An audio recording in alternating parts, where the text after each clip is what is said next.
नमस्कार दोस्तों, जंगली रिएक्शन में आपका स्वागत है। मैं हूं अजय और मैं हरदीप।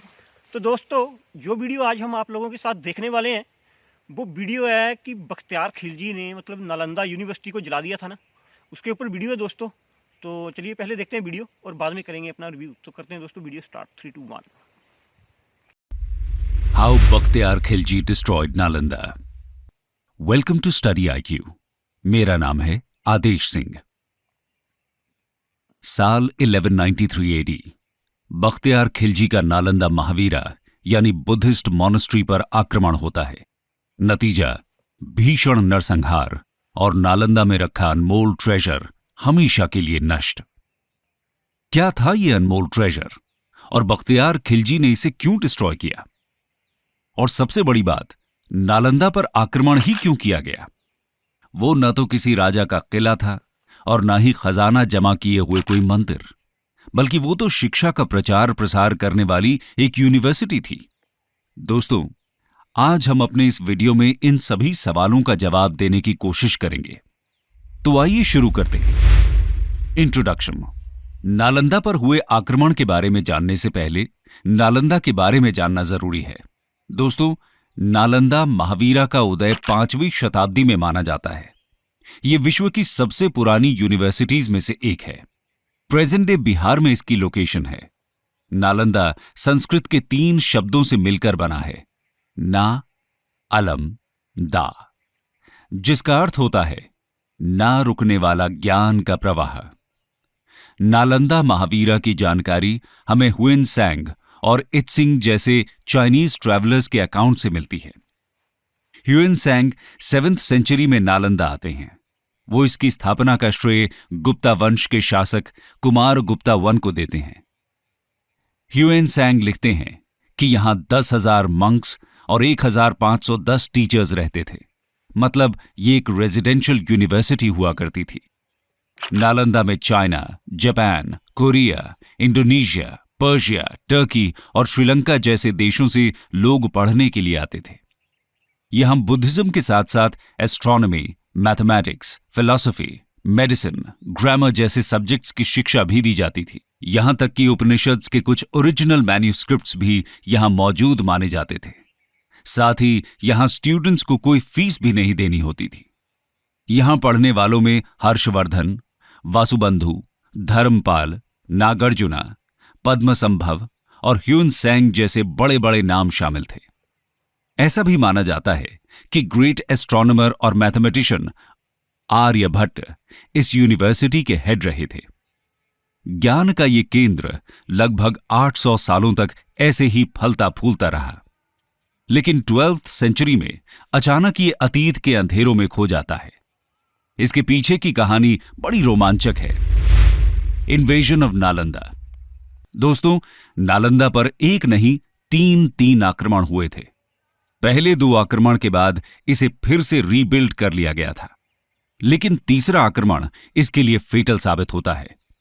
सबसे पहला आक्रमण स्कंदगुप्त के समय 455 to 467 AD मिहिर कुल के नेतृत्व में हुनर्स ने किया था। हुनर्स बेसिकली सेंट्रल एशियन ट्राइब्स के एक ग्रुप को कहते हैं जो खाइबर पास के थ्रू इंडिया में एंटर करते हैं। 4th और 6th सेंचुरी सीई के बीच यानी कि गुप्ता एम्पायर के समय हुनर्स के इन्वेजन इंडिया पर हुए थे। लेकिन स्कंदगुप्त के सक्सेसर्स न सिर्फ नालंदा को रिस्टोर करते हैं बल्कि और भी बड़ी बिल्डिंग बनाकर इसे इंप्रूव कर देते हैं। नालंदा पर दूसरा आक्रमण अर्ली 7th सेंचुरी में बंगाल के गौदास राजवंश के द्वारा किया गया था।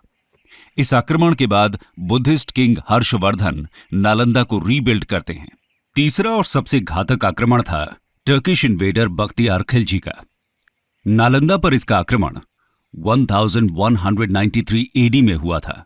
आइए इसके पीछे की कहानी को डिटेल में समझते हैं। Why Bakhtiyar Khilji destroyed Nalanda? दोस्तों, ऐसा कहा जाता है कि बख्तियार खिलजी एक बार बहुत बीमार पड़ गया था। बहुत से उपाय और हकीमों के इलाज के बाद भी सेहत में कुछ सुधार नहीं हो रहा था। ऐसे में किसी ने सलाह दी कि नालंदा महावीरा के प्रिंसिपल राहुल श्री भद्र इलाज कर सकते हैं। एक बार उनसे इलाज कराकर देखा जाए। बख्तियार खिलजी को किसी गैर मुसलमान से इलाज कराना मंजूर नहीं था, इसलिए वो इस सलाह को पहले नजरअंदाज कर देता है।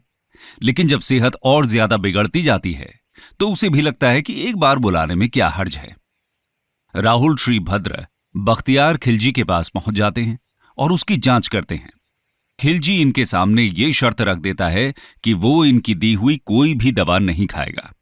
इस तरह से वो राहुल श्रीभद्रा को चैलेंज करना चाहता था और हिंदूज को भी नीचा दिखाने की कोशिश कर रहा था। इसके बावजूद राहुल श्रीभद्रा भरोसा दिलाते हैं कि खिलजी की सेहत में जल्दी ही सुधार हो जाएगा। वो खिलजी को कुरान देते हैं और कहते हैं कि इसके कुछ पन्ने रोज पढ़ा करो। खिलजी ऐसा ही करता है और देखते ही देखते उसकी सेहत सुधरने लगती है। दोस्तों, राहुल श्रीभद्रा ने कुरान के पन्नों में दवा लगा दी थी जो पढ़ते समय खिलजी तक पहुंच जाती थी और इस तरह वो पूरी तरह सही हो जाता है। जब खिलजी को इस बात का पता चलता है तो उसे बहुत ज्यादा इनसिक्योरिटी और जेलसी फील होती है। उसे लगता है कि इन काफिरों के पास मुस्लिम हकीमों से ज्यादा ज्ञान कैसे है। बस इसी बात से नाराज खिलजी फैसला करता है कि वो इस ज्ञान के सोर्स को ही हमेशा हमेशा के लिए खत्म कर देगा। आइए जानते हैं कि इस ज्ञान का सोर्स आखिर था क्या। Destruction of Nalanda. दोस्तों, राहुल श्रीभद्रा और नालंदा में रहने वाले उनके जैसे हजारों बुद्धिस्ट मंक्स के ज्ञान का सोर्स था यहां की लाइब्रेरी। नालंदा के पास उस वक्त दुनिया की सबसे बड़ी लाइब्रेरी थी। इसका नाम धर्मगंज हुआ करता था और ये 3 बड़ी बहुमंजिला इमारतों से मिलकर बनती थी जिनका नाम था रत्नासागरा, रत्नोदधि और रत्नरंजक। इसमें करीब 90 लाख किताबों का संग्रह था। खिलजी को जब इस बात का पता चलता है तो वो नालंदा पर आक्रमण करने का फैसला करता है। हजारों की संख्या में यहां रह रहे बुद्धिस्ट मंक्स की बेरहमी से हत्या कर दी जाती है। बहुत से स्कॉलर्स को तो जिंदा ही जला दिया जाता है। खिलजी की सेना निहत्थे बौद्ध भिक्षुओं पर भूखे भेड़ियों की तरह टूट पड़ती है। चारों तरफ कत्लेआम मच जाता है। उसके बाद यहां की लाइब्रेरी में आग लगा दी जाती है। कंटेम्पररी हिस्टोरियन मिनहाज सिराज अपनी किताब तबाकत नसीरी में लिखते हैं कि किताबों को पूरी तरह जलने में 3 महीने लग जाते हैं। इससे आप समझ सकते हैं कि कितना विशाल संग्रह रहा होगा यहां किताबों का। इनमें से बहुत सारी मैन्युस्क्रिप्ट्स यहां ओरिजिनल फॉर्म में थीं, जो कि दोबारा कभी रिकवर नहीं की जा सकी। कंक्लूजन। दोस्तों, खिलजी ने सिर्फ एक यूनिवर्सिटी को ही डिस्ट्रॉय नहीं किया, बल्कि एक पूरे ट्रेडिशन को तबाह कर दिया। यह आक्रमण इतना भयानक था कि रीबिल्ड करने के लिए नालंदा में कुछ बचा ही नहीं था। रह जाते हैं तो सिर्फ कांधार में बनी इमारत के कुछ अवशेष, जो समय के साथ मिट्टी में दफन हो जाते हैं। नालंदा को डिस्ट्रॉय करने के बाद खिलजी बिहार में ही 2 और यूनिवर्सिटीज, विक्रमशिला और उदंतपुरी को भी डिस्ट्रॉय कर देता है। यह सिर्फ भारत का नुकसान नहीं था, बल्कि पूरे विश्व का नुकसान था। सिर्फ एक व्यक्ति की जलन और इनसिक्योरिटी की वजह से हजारों वर्षों का ज्ञान संग्रह जलकर राख हो जाता है। भारत जैसा कल्चर, जहां किताब के एक पन्ने को फाड़ना भी पाप माना जाता है, उसके इतिहास में होने वाली ये घटना सच में शर्मसार करती है। दोस्तों, नालंदा के लॉस्ट ट्रेजर को तो हम फिर से जीवित नहीं कर सकते, लेकिन इंडियन गवर्नमेंट ने नालंदा महावीरा को फिर से एजुकेशन के हब के रूप में डेवलप करना जरूर शुरू किया है। इसका आइडिया पहली बार 2006 में former late president APJ Abdul Kalam ने प्रपोज किया था। फाइनली इंडियन पार्लियामेंट ने नालंदा यूनिवर्सिटी एक्ट 2010 पास करके यहां फिर से यूनिवर्सिटी बनाने का डिसीजन लिया। जाने माने इकोनॉमिस्ट अमर्त्य सेन को यूनिवर्सिटी की गवर्निंग बॉडी का चेयरमैन भी बनाया गया। 2014 से नालंदा यूनिवर्सिटी में एडमिशन्स भी शुरू किए जा चुके हैं। अपनी पुरानी ग्लोरी तक पहुंचने के लिए तो नालंदा को अभी लंबा सफर तय करने की जरूरत है, लेकिन हम उम्मीद करते हैं कि सरकार का यह प्रयास भारत को एजुकेशन के फील्ड में एक बार फिर से विश्व गुरु बनने में जरूर सार्थक सिद्ध होगा। तो दोस्तों, वीडियो हो चुकी है खत्म। और क्या बात है भाई, मेरा तो दिल कर रहा है अभी बख्तियार खिलजी अब मिल जाए तो साला को जूते से पीटे इसको। मतलब ऐसे गधों, मतलब ऐसा गधा बंदा जिसने पूरी दुनिया का नुकसान करके रख दिया। सही बात है यार। मैं तो सोच रहा हूँ ऐसे बंदे को दवाई देनी कोई जरूरी थी। मतलब बिल्कुल है? नहीं देनी चाहिए, ऐसे बंदे को तो मरने देना चाहिए था। मतलब देखो भी जिस बंदे ने उसको मतलब जीवन दान दिया और उसी को मतलब जेल्स में की काफिर ने मेरा इलाज कर दिया हाँ। और है बिल्कुल यार, मेरा काफिर ने इलाज कर दिया और मतलब कि मैं मतलब नीचा हो गया। अरे कौन सा मुसलमान है यार तू? साला बिल्कुल दिल तो घटिया कर रहा है काम। अभी है। मैं सोचता मैं हूँ बोल रहा मुझे, हूँ ऐसे बंदों को ना साला फांसी भी लटकाना चाहिए, सही बात है ना? कि मतलब देखता तू एक तो तेरा इलाज किया मतलब डॉक्टर साहब ने जो भी थे उस जमाने में देख तो वैद थे, इतने हाँ। पुरानी बात सुना रहे हैं ये लगभग मेरे ख्याल से आज से 1100-1200 साल पहले की बात है ये, है ना? सही, हाँ। एडी में तो 1193 एडी में मतलब ये सारी कहानी हुई है। और ऐसे गधे का इलाज कर मैं तो बोल रहा था करना ही नहीं चाहिए था, अभी कर दिया तो देखो लो मतलब ये है नतीजा। और इनके मतलब सभी के साथ ऐसा ही है, ये सब ऐसे ही होते हैं, ये मतलब लुटेरे बिल्कुल। लोग जितने भी ये आए हैं इन्वेडर, इन्होंने मतलब भारत को लूटा ही है। सही मतलब बात है। इतना गुस्सा आता है दोस्तों कि दिल तो करता है इनको क्षेत्रों से इनकी परेड करें। और एक देखो मतलब हमारे वो सोमनाथ मंदिर को 17 बार लूट के चला गया। मतलब सही है। मानते हैं कि हिंदू लोग जो होते हैं ना, हिंदू लोग मतलब बिल्कुल शांति प्रिय पसंद लोग हैं, है ना? हम कभी लड़ाई नहीं चाहते हैं, हम कभी मतलब कभी भी हिंदुस्तान ने कभी भी मतलब किसी भी कब्जा नहीं करना चाहा है। बिल्कुल। और मैं सोचता हूँ हम्म अगर वही जितनी मतलब किताबें थी हम्म नॉलेज की, हम्म अगर वो मौजूद होती तो आज हमारा देश इंडिया कहाँ पे कहाँ होता यार। मैं बोल रहा हूँ विश्व गुरु सही मतलब बात है। आज हम पता नहीं क्या होते, विश्व गुरु तो छोड़ो हम पता नहीं क्या होते। मतलब और इतना इतनी ज्ञान वाली वो रिसर्च, किताबें हैं। इतने रिसर्च की होगी, इतनी किताबों की है, मतलब किताबों वो के अंदर ऋषि क्या महा कुछ लिखा होगा। मतलब यार देख कितना जो मतलब उन किताबों को जलने में ही अगर 3 महीने लग रहे हैं तो बिल्कुल। आप सोचो कि वो कितना बड़ा ज्ञान का खजाना था जो कि कुछ चूतियों की वजह से ना मतलब कि हमारे को मतलब हम वंचित रह गए उस ज्ञान से। बिल्कुल यार। बहुत ही गुस्सा आता है कि और भाई मतलब साहब ये मत सोचना गाली निकाल रहे हैं, अभी काम ही देखो हम का, किसी को कोई गाली नहीं निकाल रहे हैं, हम उन्हीं को निकाल जो रहे हैं उसने जिन्होंने ये गंदे काम किए किया हैं, है ना? उसने कोई अच्छा काम तो किया नहीं। तो आहो सही बात है, ठीक है। इसमें कोई गाली वाली बात नहीं है। अभी 3 महीने यार आग ही लगी रही उन किताबों को यार देख के, मुझे कितना मेरे को दुख हो रहा है अभी सुन के ये बात, बिल्कुल। है ना? कि मतलब कोई अक्ल नाम की कोई चीज ही नहीं है। मैं सोचता हूँ यार मुस्लिम लोग उस टाइम पे भूखे ही थे, मतलब देख ले लूट मतलब मार का काम किया जिंदगी भर इन लोगों ने, आज भी देख लो कुछ आप, भी नहीं। आज भी देख लो अफगानिस्तान में यहीं से आते थे ना वो इन्वेडर, बिल्कुल, सारे इन्वेडर इधर के भी रहते थे, थे, बिल्कुल। अफगानिस्तान काबुल साइड के रहने वाले थे ना। तो आज देख लो उन्होंने अफगानी के मतलब कौन सा तालिबान है वो, और उन्होंने अभी लड़कियों की शिक्षा बिल्कुल परमानेंट बंद कर दी है। बिल्कुल बोला भी यार। कोई भी लड़की अभी यूनिवर्सिटी के पास भी दिख गई ना तो उसको उड़ा दिया जाएगा। मतलब शुरू से लेकर और आज तक यही काम पकड़ा हुआ है इन लोगों ने, है ना? बिल्कुल लूटने को झूठने का काम, मारा मेरे को बस काटा बस, यही काम इन लोगों का। बहुत दुख होता है, बहुत दुख इतनी होता है यार। जेलसी, इतनी जेलसी करते थे हम्म। तो मतलब आते के लेने थे, इधर नहीं आना चाहिए था। और ऊपर से काफिर है ना, बिल्कुल। बोलते थे काफिर है ये, वाह यार। यार आज भी इनका इन लोगों का माइंडसेट ऐसा ही है। हाँ माइंड सेट तो फिर होगा ही ना ऐसा। मतलब देखना ये शुरू से काम ही देख कैसे हैं मतलब। घटिया अगर हम काम रहे वो शुरू मूवी में। में हम एक देखते हैं ना, वो कौन सा यार था एक मूवी में जो वो पीछे से मतलब बार करके मार देता है, पीछे एक शाहिद कपूर वाली मूवी है और रणवीर सिंह बना हुआ है उसमें कुछ, अच्छा अच्छा। कौन मतलब मेरे को नाम भूल रहा है उसका, वो यार अब्दाली शब्दाली पता नहीं क्या था, कोई लड़ाई थी मतलब, है ना? उसमें वो जिसमें खिलजी वो था, हाँ, हाँ। जो कौन सी महारानी थी जो वो कर गई थी, पद्मा, हाँ, पद्मावती, पद्मावत पद्मावत हाँ, शायद। पद्मावत मूवी है शायद, मेरे को नाम अच्छी तरह नहीं। ध्यान नहीं है, लेकिन वो मतलब जल जाती है बिल्कुल, लेकिन हाँ। वो उसके सामने सरेंडर नहीं करती है। मतलब बिल्कुल। वो उस लड़की औरत के चक्कर में मतलब वो उसको धोखे से मार देता है राजा को। मतलब जो भी इनकी स्टोरियां रही हैं पीछे की, मतलब हर एक मतलब जो भी इन्वेडर रहा है ना मतलब धोखे से, है ना? सब कुछ धोखे से ही किया इन्होंने। बिल्कुल मतलब भूखे लोग थे ये यार।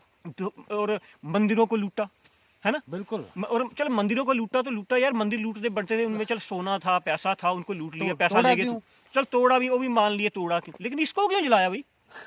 मतलब इसको क्यों जलाया? मतलब किताबें उसको क्या बोल रही थी यार? सही बात है, अगर इन जैसा माइंडसेट पूरी दुनिया का हो जाता ना तो बिल्कुल आज यार। हम जो गधे होते, गधे, है सही ना? बात मतलब है। एक दूसरे को हम बम्प से उड़ा रहे होते अगर मतलब आज भी वही माइंडसेट होता तो। कुछ मतलब कंट्रियों को तो है।